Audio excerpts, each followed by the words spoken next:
Self-doubt can be absolutely crippling. And it doesn't matter whether that doubt is already in your head because of things in your past, or if it's coming from the outside world today in the form of comments and negative feedback from other people.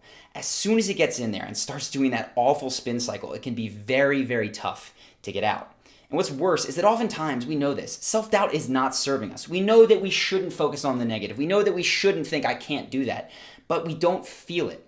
So in this video, what I want to help you to do is not only know how to get rid of self-doubt, but how to feel it as well. And these are 5 things that are actual exercises, because I know that all the motivational speeches in the entire world have not solved this problem. So these are 5 things that I do that you can do to actually eliminate self-doubt in your own life. And I want to start with the simplest and then work our way to the really, really sticky things that can be tough to get rid of. But this is what I go to first. And anytime, any negative feeling I have, particularly self-doubt, the first thing that you want to go to that I go to is my body. And that means that I need to change my physical state. So when there's been a bother in my life, the first thing I'm going to try to do is move. It is incredible what exercise, a 20-minute run, will do for your state of mind. It can get rid of all those little things that are bothering you. This is why people do yoga. This is why people get addicted to the gym, because it does relieve that stress in a very visceral way. So I have to say this. First thing first, move. Exercise. If you're in the office, stretch, open up, go to the bathroom, splash water on your face. It seems simple, it seems like it's ripped out of a movie, but that affects our subconscious and therefore our feelings far more than telling yourself it's going to be okay, don't worry about it. Because guess what? The subconscious does not speak English in the same way that we do. So step 1, exercise, move your body, change your state. Second thing, for those things that linger a little bit more, and these are the ones that tend to be rituals. Like every time you go up to this person, you get a little bit anxious, or somebody who is consistently criticizing you for the same thing over and over again. What do you do there? And the lesson here is to find the lesson. What I mean by that is that when we tend to get these same feedback loops, we can treat them as something to shrink away from, to avoid. But if instead you engage and you go, you know what, there's something to be learned here. So every time that I'm about to give a speech for work, I find myself getting really, really nervous. What if the lesson was that I need to start going to Toastmasters? That would completely reframe, and all of a sudden your brain would be able to let go of the things that were bothering it. In my own life, right, I have this YouTube channel. I get tons and tons of comments, and they're all over the spectrum. I absolutely appreciate them. But between the ones that are completely wonderful and telling me everything is great and the ones that say this channel is shit, there's some in the middle that have feedback that is a little bit harsh but actually helps me. And when I can go in and I can find the lesson, for instance, the last video that I shot, I was all over the place, right? I'd filmed it twice. The first one deleted. I was pissed. I was trying to get out. So I stood here and I goes, okay, get the video out. And by the time that I filmed it, I was like this. I was going like this, boom, bang, boom, out the door. And then rightly so, a lot of you were like, dude, you are all over the place in this video. So hopefully what I've done in this one, and will try to do in the future ones, is slow it down. Take the lesson, breathe deeper, and do a better job of communicating clearly. So when you find the lesson, all of a sudden your brain can release. That's step 2. The third thing, and again, I experienced this, is once you've taken the lesson, you might have to filter the negative comments out. You might have to filter or change your environment if you have a negative friend. So I see this all the time in myself. Once I'd gotten the lesson, I said, okay, man, slow it down a bit.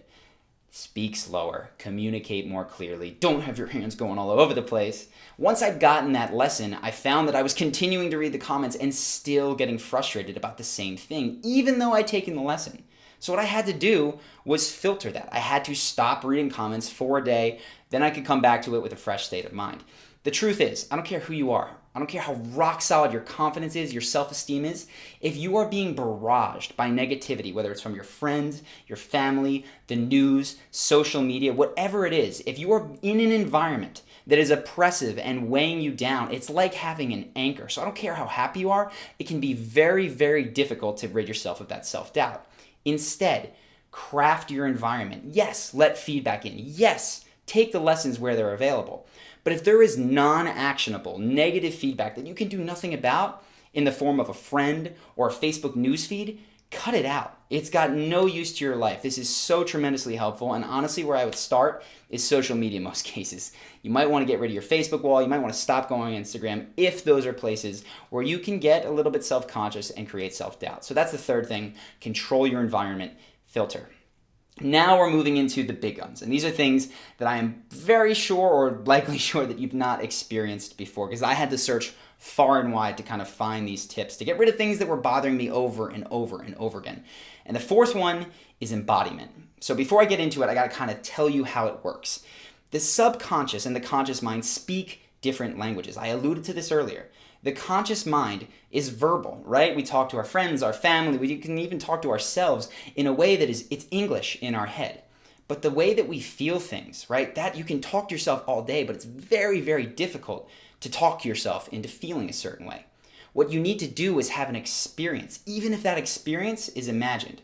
So the subconscious mind speaks in experiences, while the conscious mind kind of speaks more in language that we use every single day. So in getting to how do we experience something, we want to embody the release of that self-doubt. So one of the most helpful ways that I've ever encountered, and I do all the time, is when I have a negative feeling, particularly self-doubt, I will free write.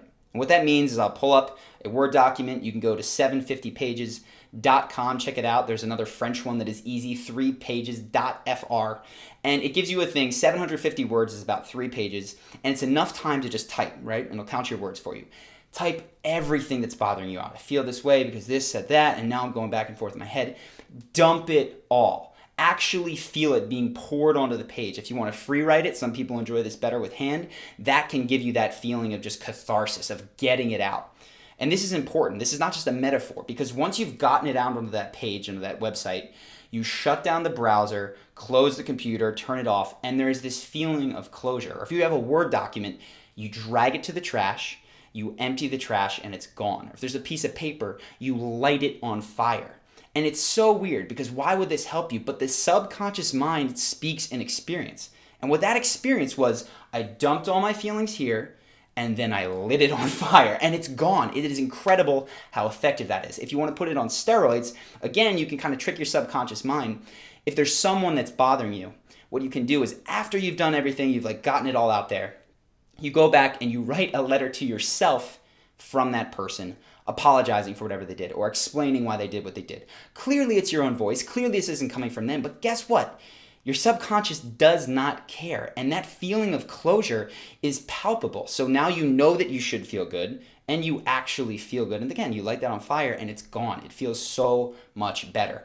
That is embodiment. There's tons of different ways, but that is the simplest and most effective that I have found to clear out self-doubt. So if there's something you got right now, start here. If it's recurring in your life, write it out, delete it, burn it, get rid of it. But make sure first you have that feeling of pouring it outside of yourself so it doesn't feel stuck. And the fifth thing is this. When it comes down to it, this is a Tony Robbins thing. If you have a strong enough why, anything is possible. And the truth is, when we have self-doubt, that is serving us in some way. When I'm doubting the way that I'm gesticulating, right? Something in my brain is saying, I want to be better. I need to be more certain that I'm going to do a great job on these videos. So there's something that's triggering it in there. If you want to combat that, what you have to do is create sometimes a stronger feeling, a stronger why than the one that is keeping that self-doubt in you.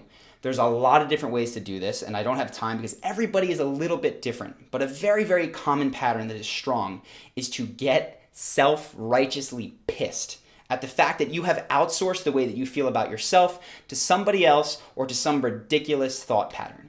So actually, I will go in and think about the reasons why how I am letting a couple of people on the internet who I don't know, who I'm trying to make effective videos for, affect the way that I feel. And I'll sit there and I won't get mad at them and I won't throw their feedback out. I'll get pissed at myself, not to punish myself, but to go never, ever do that again. Never let anyone that you don't know on the internet who could be trolling, who might be serious, who gives a shit, never let that happen to the point where it affects how you feel about yourself, right? So whether it's coming from inside your own head, do not let those ridiculous thoughts control you. If it's coming from outside in terms of comments, get self-righteously pissed. Again, you can write that out if you want, if it helps you to type. I'm a typer, that helps me. But getting this stronger why can go so much farther than all of these combined. And when you put it together with the embodiment, there are things that I've had in my life that have been stuck, these patterns that I go over and over again, that I've been able to start to eliminate just by doing that a handful of times. So I hope that you guys have found this helpful. If you guys have any comments, things that you want to see more of, you have an issue with my hands, you have some feedback to give me that you think would actually be helpful, write it in the comments. Hell, if you want to troll, write it in the comments. I welcome all takers, so go ahead and do that. And of course, if you guys are interested, I mentioned embodiment before. We have another video that covers parts of embodiment. And this is an embodiment thing that I use to give me confidence before these videos, before I speak, sometimes before I just go out and talk to someone who might make me nervous. And it's something that I do probably anywhere between 10 and 60 seconds that really gives a strong feeling of confidence. So if you're curious what that exercise is, I'll set up a link here that you can click to go ahead, check that video out. You'll just submit your email and it'll take you right to that confidence building video. In any event, I hope that you guys have enjoyed this, and I'm looking forward to seeing you again in the next video.